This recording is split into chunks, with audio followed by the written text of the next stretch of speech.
ആത്മാഭിമാനം അഥവാ self esteem. ആത്മാഭിമാനം ഇല്ലായ്മയാണ് നമ്മുടെ ജീവിതത്തിൽ ഉണ്ടാകുന്ന പല പ്രശ്നങ്ങളുടെയും കാരണം. അത് ബന്ധങ്ങളിലായാലും നമ്മുടെ ജീവിതം എങ്ങനെയായി തീരുന്നു എന്നുള്ള കാര്യത്തിലായാലും എന്തിലായാലും. ഈ സെൽഫ് എസ്റ്റീം ഇല്ലായ്മ എങ്ങനെ ഉണ്ടാകുന്നു, അതിനെ എങ്ങനെ പരിഹരിക്കാം, അതിനെ മറികടന്നാൽ നമ്മുടെ ജീവിതത്തിൽ ഉണ്ടാകുന്ന പ്രയോജനങ്ങൾ, അതൊക്കെയാണ് ഇന്നത്തെ വീഡിയോയിൽ പറയുന്നത്. സാധാരണഗതിയിൽ നമ്മുടെ ജീവിതത്തിൽ നേരിടേണ്ടി വരുന്ന 2-3 സാഹചര്യങ്ങൾ ഞാൻ പറയാം. അവിടെ നമ്മൾ ഏത് രീതിയിലാണ് പ്രതികരിക്കുന്നത് എന്നുള്ളതിനനുസരിച്ച് നമ്മുടെ സെൽഫ് എസ്റ്റീമിന്റെ ഇപ്പോഴത്തെ ലെവൽ എങ്ങനെയാണ് ഉള്ളതെന്ന് നമുക്ക് അറിയാനായിട്ട് പറ്റും. ആദ്യത്തെ സാഹചര്യം എന്ന് പറയുന്നത് 2-3 പേര് നമ്മളെ യാതൊരു കാര്യവുമില്ലാതെ നിരന്തരം വിമർശിച്ചുകൊണ്ടിരിക്കുകയാണെന്ന് വിചാരിക്കാം. അവിടെ നമ്മുടെ ഉള്ളിൽ ഉണ്ടാകുന്ന വികാരം എന്തായിരിക്കും?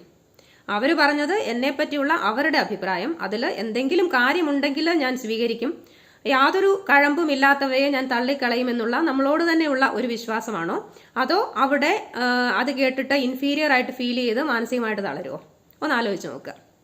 ഇനി മറ്റൊരു സാഹചര്യം, നമുക്ക് സ്വന്തമായിട്ടുള്ള വസ്തുക്കളെ പറ്റി ആരെങ്കിലും പറയുന്ന അഭിപ്രായങ്ങൾ. ഒരു ഉദാഹരണത്തിന് ഒരാൾ നമ്മളോട് പറയാണ്, നിങ്ങൾക്ക് ആകെ ഇത്രയും സ്ഥലമേ ഉള്ളൂ, നിങ്ങളുടെ വീട് ഒത്തിരി ചെറുതാണല്ലോ, അല്ലെങ്കിൽ ഇത്രയും ചെറിയ വാഹനമാണോ നിങ്ങൾക്കുള്ളത്, ഇതിനെയൊക്കെ നമ്മൾ എങ്ങനെയായിരിക്കും എടുക്കുക? അതിനോട് നമുക്ക് പ്രതികരിക്കാവുന്ന ഒരു രീതി എന്ന് പറയുന്നത്, അതിന്റെ പേരിൽ നമുക്ക് അവരോട് ദേഷ്യം തോന്നാം, അതിൽ നമുക്ക് വിഷമിച്ചിരിക്കാം. ഇനി ഒരു പടി കൂടി കടന്ന് അവരങ്ങനെ പറഞ്ഞു, എന്നാൽ പിന്നെ ഞാൻ ലോൺ എടുത്തിട്ടാണെങ്കിലും വേണ്ടില്ല, അത് സ്വന്തമാക്കിയിട്ടേ ഉള്ളൂ എന്ന് തീരുമാനിക്കാം.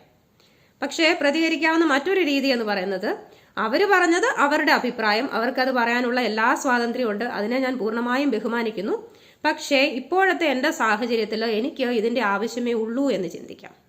ഇനി അടുത്ത ഒരു സാഹചര്യം, നമ്മളെക്കാൾ ഏതെങ്കിലും ഒരു രീതിയിൽ ഒരല്പം ഉയർന്നു നിൽക്കുന്നു എന്ന് നമ്മുടെ മനസ്സിൽ തോന്നുന്ന ഒരാൾ നമ്മുടെ മുന്നിൽ നിൽക്കുകയാണ്. അയാളോടുള്ള നമ്മുടെ പെരുമാറ്റം എങ്ങനെയായിരിക്കും? അവിടെ അയാളോട് നല്ല രീതിയിൽ സ്നേഹത്തോടെയും ബഹുമാനത്തോടെയും ഇടപെടാൻ നമുക്ക് കഴിയുമോ? അതോ അവിടെ നമ്മുടെ ഈഗോ വർക്ക് ചെയ്തിട്ട് ഞാനാണ് അയാളെക്കാൾ വലിയവനെന്ന് തെളിയിക്കാനായിട്ട് മറ്റുള്ളവരുടെ മുമ്പിൽ അയാളെ അപമാനിക്കാനും താഴ്ത്തിക്കെട്ടാനും ഒക്കെ തോന്നുമോ? ഇതിൽ ഏതെങ്കിലുമൊക്കെ സാഹചര്യങ്ങൾ നമ്മുടെ ജീവിതത്തിൽ ഒരിക്കലെങ്കിലും ഉണ്ടാവാനായിട്ട് സാധ്യതയുണ്ട്. ഇങ്ങനെ ഒരു സാഹചര്യം എൻ്റെ ജീവിതത്തിൽ ഉണ്ടായാൽ ഞാൻ അവിടെ എങ്ങനെ ആയിരിക്കും പ്രതികരിക്കുന്നത് എന്നൊന്ന് ആലോചിച്ച് നോക്കുക. ഇവിടെയൊക്കെ നമ്മൾ പ്രതികരിക്കുന്നത് ആദ്യം പറഞ്ഞിരിക്കുന്ന രീതിയിലാണെങ്കിൽ നമ്മൾ ഒരു ഹൈ സെൽഫ് എസ്റ്റീം ഉള്ള ആളാണ്. അതേസമയം രണ്ടാമത് പറഞ്ഞിരിക്കുന്ന രീതിയിലാണ് നമ്മൾ പ്രതികരിക്കുന്നതെങ്കിൽ നമ്മുടെ സെൽഫ് എസ്റ്റീം വളരെ താഴെയാണെന്നാണ് അതിന്റെ അർത്ഥം. ഇപ്പോൾ നമുക്ക് നമ്മുടെ സെൽഫ് എസ്റ്റീമിന്റെ ലെവൽ എങ്ങനെയാണുള്ളതെന്ന് കിട്ടി. ഇനി നമ്മുടെ ആത്മാഭിമാനത്തെ സ്വാധീനിക്കുന്ന പ്രധാന കാര്യങ്ങൾ എന്തൊക്കെയാണെന്ന് നോക്കാം. ഏറ്റവും പ്രധാനപ്പെട്ട കാര്യം, നമ്മൾ വളർന്നു വന്ന അല്ലെങ്കിൽ നമ്മളിപ്പോൾ ജീവിച്ചുകൊണ്ടിരിക്കുന്ന ചുറ്റുപാട് അതിനെ കാര്യമായിട്ട് സ്വാധീനിക്കുന്നുണ്ട്. അത് മൊത്തത്തിൽ നെഗറ്റീവായിട്ടുള്ള ഒരു അന്തരീക്ഷമാണെങ്കിൽ നമ്മുടെ ആത്മാഭിമാനം സ്വാഭാവികമായിട്ടും വല്ലാതെ കുറഞ്ഞിരിക്കും. രണ്ടാമത്തെ കാര്യം, നമ്മൾ കൂടുതലായിട്ട് ഇടപെടുന്ന ആളുകൾ, പോസിറ്റീവും മോട്ടിവേറ്റിംഗും ഒക്കെ ആയിട്ടുള്ള ആളുകൾക്ക് പകരം എപ്പോഴും നമ്മളെ വിമർശിക്കാനും താഴ്ത്തിക്കെട്ടാനും ഒക്കെ ശ്രമിക്കുന്ന, അല്ലെങ്കിൽ അവർക്ക് സ്വയമായിട്ട് തന്നെ ഒരു വില തോന്നാത്ത തരത്തിലുള്ള ആളുകളൊക്കെയാണ് നമ്മുടെ ചുറ്റിലും ഉള്ളതെങ്കിൽ നമ്മുടെ ആത്മാഭിമാനം കുറഞ്ഞു പോകാനായിട്ട് വേറെ പ്രത്യേകിച്ച് കാരണമൊന്നും അന്വേഷിക്കേണ്ട. മൂന്നാമത്തെ കാര്യം, നമ്മുടെ ജീവിത അനുഭവങ്ങൾ. നമുക്ക് ജീവിതത്തിൽ കൂടുതലായിട്ടും പരിഹാസങ്ങളും അവഗണനകളും അപമാനങ്ങളും ഒക്കെ നേരിടേണ്ടി വന്നിട്ടുണ്ടെങ്കിൽ, എന്നെ കൊണ്ട് ഒന്നിനും കൊള്ളില്ല, അല്ലെങ്കിൽ എനിക്ക് ഒരു കഴിവുമില്ല, എന്നെ ആർക്കും ഇഷ്ടമല്ല എന്നൊക്കെയുള്ള രീതിയിൽ ചിന്തിച്ചിട്ട് നമ്മുടെ ആത്മാഭിമാനം കുറയാനായിട്ട് നല്ല സാധ്യതയുണ്ട്. ഈ പറഞ്ഞ സാഹചര്യങ്ങളിലൂടെയൊക്കെ നമ്മൾ കടന്നു പോയിട്ടുണ്ടെങ്കിൽ, ഈ നേരത്തെ പറഞ്ഞതുപോലെയുള്ള കാര്യങ്ങളൊക്കെ നമ്മുടെ ജീവിതത്തിൽ സംഭവിച്ചാൽ അവിടെ അത് നമ്മളെ ബാധിക്കാനും മാനസികമായിട്ട് തളർത്താനും അല്ലെങ്കിൽ നമ്മൾ തെറ്റായ തീരുമാനങ്ങൾ എടുക്കാനും ഒക്കെ സാധ്യതയുണ്ട്. അതിനുള്ള ഒരേ ഒരു പരിഹാരം എന്ന് പറയുന്നത് നമ്മുടെ ആത്മാഭിമാനം ഉയർത്തുക എന്നുള്ളത് മാത്രമാണ്. അതിനുവേണ്ടി നമുക്ക് ചെയ്യാൻ പറ്റുന്ന കുറച്ച് കാര്യങ്ങൾ എന്തൊക്കെയാണെന്ന് നോക്കാം. ഏറ്റവും പ്രധാനപ്പെട്ട കാര്യം, നമുക്ക് സ്വയമായി നമ്മളെ പറ്റി നല്ല ഒരു അവബോധം ഉണ്ടാക്കിയെടുക്കുക എന്നുള്ളതാണ്.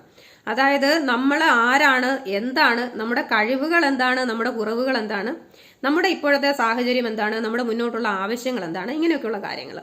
ഇങ്ങനെ ഒരു കൃത്യമായ അവബോധം നമുക്കുണ്ടെങ്കിൽ ആരെങ്കിലും എന്തെങ്കിലും ഒരു അഭിപ്രായം നമ്മളോട് വന്ന് പറഞ്ഞാൽ അവിടെ ഒരിക്കലും നമ്മുടെ ആത്മാഭിമാനം ഇടിഞ്ഞു വീഴില്ല. അതുപോലെ തന്നെ അതിന്റെ പേരിൽ നമ്മൾ വിഷമിക്കുകയോ ഡൗൺ ആവുകയോ ഒന്നും ചെയ്യില്ല. നമ്മൾ ആദ്യം പറഞ്ഞ സാഹചര്യം എടുത്താൽ നമുക്ക് ഇങ്ങനെ ഒരു സ്വയം അവബോധം ഉണ്ടെങ്കിൽ ആരെങ്കിലും നമ്മുടെ കുറവുകളെ പറ്റിയാണ് നമ്മളോട് വന്ന് പറയുന്നതെങ്കിൽ അത് അവർ പറയുന്നതിന് മുൻപ് തന്നെ നമുക്കറിയാം നമുക്ക് ഇങ്ങനെ ഒരു കുറവുണ്ടെന്ന്. ഇനി അതല്ല, നമ്മുടെ ഏതെങ്കിലും കഴിവിനെയാണ് അവർ കുറവായിട്ട് കണ്ടതെങ്കിൽ നമുക്ക് അറിയാം അത് ശരിയല്ല എന്ന്. അപ്പോൾ പിന്നെ നമ്മളെ അത് ഒരു വിധത്തിലും ബാധിക്കില്ല. രണ്ടാമതായിട്ട് നമ്മൾ ചെയ്യേണ്ട കാര്യം, നമ്മുടെ ആത്മാഭിമാനത്തെ ഏതെങ്കിലും ഒരു പ്രത്യേക കാര്യവുമായി മാത്രം ബന്ധിപ്പിച്ച് വെക്കരുത് എന്നുള്ളതാണ്. ഇത് നമ്മളിൽ പലർക്കും പറ്റുന്ന ഒരു അബദ്ധമാണ്. ഇങ്ങനെ നമ്മൾ ചെയ്താൽ ആ ഒരു കാര്യത്തിന് എന്തെങ്കിലും ഒരു കോട്ടം സംഭവിച്ചാൽ അവിടെ നമ്മുടെ ആത്മാഭിമാനം തകരും. അത് മാത്രമല്ല, അത് പലപ്പോഴും നമ്മുടെ ജീവിതത്തെയും പ്രതികൂലമായിട്ട് ബാധിക്കും. സാധാരണയായിട്ട് കാണുന്ന കുറച്ച് ഉദാഹരണങ്ങൾ പറഞ്ഞാൽ, സ്മാർട്ട്നെസ്സുമായിട്ടാണ് നമ്മൾ നമ്മുടെ ആത്മാഭിമാനത്തെ കണക്ട് ചെയ്ത് വെച്ചിരിക്കുന്നതെങ്കിൽ നമ്മളെക്കാൾ മിടുക്കരായിട്ടുള്ള ആളുകളെ കാണുമ്പോൾ അത് വല്ലാതെ കുറഞ്ഞു പോകും. അതുകൊണ്ട് നമ്മൾ സാധാരണയായിട്ട് എന്ത് ചെയ്യും? നമ്മുടെ ആത്മാഭിമാനം നിലനിർത്താൻ വേണ്ടിയിട്ട് നമ്മളെക്കാൾ താഴ്ന്നു നിൽക്കുന്ന കുറെ ആളുകളെ നമ്മുടെ ചുറ്റും കൂട്ടി നമ്മൾ നടക്കും. അതുകൊണ്ട് എന്താണ് പ്രശ്നം? നമ്മുടെ ജീവിതത്തിന് ഒരിക്കലും ഒരു പുരോഗതി ഉണ്ടാകുകയില്ല. അധികാരം, പദവി, സ്ഥാനം ഇതൊക്കെ ആയിട്ടാണ് നമ്മൾ അതിനെ കണക്ട് ചെയ്ത് വെച്ചിരിക്കുന്നതെങ്കിലും നമുക്കെപ്പോഴും നമ്മളാണ് വലുത് അല്ലെങ്കിൽ നമ്മളാണ് ശരി എന്നൊക്കെ തെളിയിക്കാനായിരിക്കും താല്പര്യം. ഇത് പലപ്പോഴും നമ്മുടെ ബന്ധങ്ങളെ വരെ ദോഷകരമായിട്ട് ബാധിക്കും. ഇനി അത് നമുക്ക് സമൂഹത്തിലെ ഇമേജ് ആണെങ്കിൽ ആ ഇമേജ് നിലനിർത്തുന്നതിനായിട്ട് നമ്മൾ പലപ്പോഴും പല ബാധ്യതകളും എടുത്തു വെച്ചു വന്നിരിക്കും. ഇനി സൗന്ദര്യവുമായിട്ടാണ് നമ്മൾ അതിനെ ബന്ധിപ്പിച്ചിരിക്കുന്നതെങ്കിൽ പ്രായം കൂടുന്നതിനനുസരിച്ച് നമ്മുടെ ആത്മാഭിമാനം കുറയും. ജീവിതത്തിലെ വിജയവുമായിട്ടാണ് നമ്മൾ അതിനെ ബന്ധിപ്പിച്ചിരിക്കുന്നതെങ്കിൽ ചെറിയൊരു പരാജയം വരുമ്പോഴേക്കും നമ്മുടെ സെൽഫ് എസ്റ്റീം കുത്തനെ താഴേക്ക് പോകും. ഇനി മറ്റുള്ളവരുടെ അംഗീകാരവും സ്വീകാര്യതയും ഒക്കെയാണ് നമ്മുടെ ആത്മാഭിമാനത്തിന്റെ അടിസ്ഥാനമെങ്കിൽ അതിൽ ഒരു ചെറിയ കുറവ് വന്നു എന്ന് തോന്നിയാൽ അവിടെ നമ്മുടെ ആത്മാഭിമാനം തകരും. അതുകൊണ്ട് നമ്മൾ ചെയ്യേണ്ടത് ഒരിക്കലും ഇത്തരം കാര്യങ്ങളിലേക്കൊന്നും നമ്മുടെ ആത്മാഭിമാനത്തെ ബന്ധിപ്പിച്ച് വെക്കരുത്. കാരണം ഇതൊക്കെ എപ്പോൾ വേണമെങ്കിലും മാറാൻ സാധ്യതയുള്ള സാഹചര്യങ്ങളാണ്. അങ്ങനെയാണെങ്കിൽ ഇതിലൊക്കെ എന്തെങ്കിലും മാറ്റം സംഭവിച്ചാലും നമ്മുടെ സെൽഫ് എസ്റ്റീമിന് ഒരു ഇടിവും സംഭവിക്കില്ല.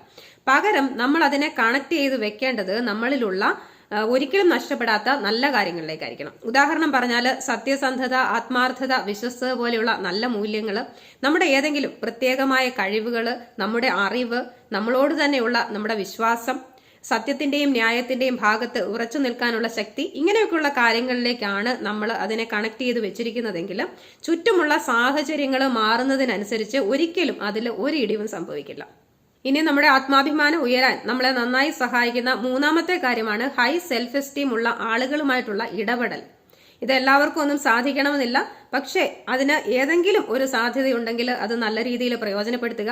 കാരണം അങ്ങനെയുള്ള ആളുകളോടൊപ്പം നമ്മൾ ചെലവഴിക്കുന്ന സമയവും അവരുടെ സംസാരവും ഒക്കെ നമ്മളിലും നല്ല രീതിയിൽ വ്യത്യാസം ഉണ്ടാക്കും. ഈ പറഞ്ഞതിൽ ചെയ്യാൻ പറ്റുന്ന കാര്യങ്ങളൊക്കെ ചെയ്യാനായിട്ട് ശ്രമിക്കുക. ഇനി ആത്മാഭിമാനം ഉയർത്തിയാൽ അതുകൊണ്ട് നമ്മുടെ ജീവിതത്തിന് ഉണ്ടാകാൻ സാധ്യതയുള്ള പ്രയോജനങ്ങൾ എന്തൊക്കെയാണെന്ന് നോക്കാം. നമുക്ക് ജീവിതത്തിൽ ഏറ്റവും അത്യാവശ്യമായിട്ടുള്ള നമ്മുടെ ആത്മവിശ്വാസം നല്ല രീതിയിൽ വർദ്ധിക്കും. നമുക്ക് ജീവിതത്തെ കൂടുതൽ കരുത്തോടെ നേരിടാനായിട്ട് സാധിക്കും. പുതിയ കാര്യങ്ങളൊക്കെ ഏറ്റെടുക്കാനുള്ള ഒരു ധൈര്യം ഉണ്ടാവും. മറ്റൊരു വളരെ പ്രധാനപ്പെട്ട പ്രയോജനം നമ്മുടെ വൈകാരികമായ പക്വത, ഇമോഷണൽ മച്യൂരിറ്റി നല്ല രീതിയിൽ വർദ്ധിക്കും എന്നുള്ളതാണ്. അതുകൊണ്ടുള്ള വലിയൊരു ഗുണം നമുക്ക് ശരിയായ തീരുമാനങ്ങൾ എടുക്കാനും അതിൽ ഉറച്ചു നിൽക്കാനും സാധിക്കും.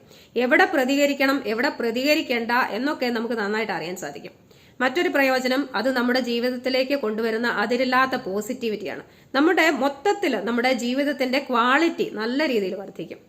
ഈ കാര്യങ്ങളൊക്കെ ഒന്ന് മനസ്സിലാക്കി അതിനനുസരിച്ച് ജീവിതത്തിൽ മാറ്റം കൊണ്ടുവന്ന് ആത്മാഭിമാനത്തോടെ ജീവിക്കാനായിട്ട് ശ്രമിക്കുക. ജീവിതത്തിന്റെ നിയന്ത്രണം ഏറ്റെടുക്കുക. എല്ലാവർക്കും വിജയാശംസകൾ. എല്ലാവരെയും ദൈവം സമൃദ്ധിയായി അനുഗ്രഹിക്കട്ടെ.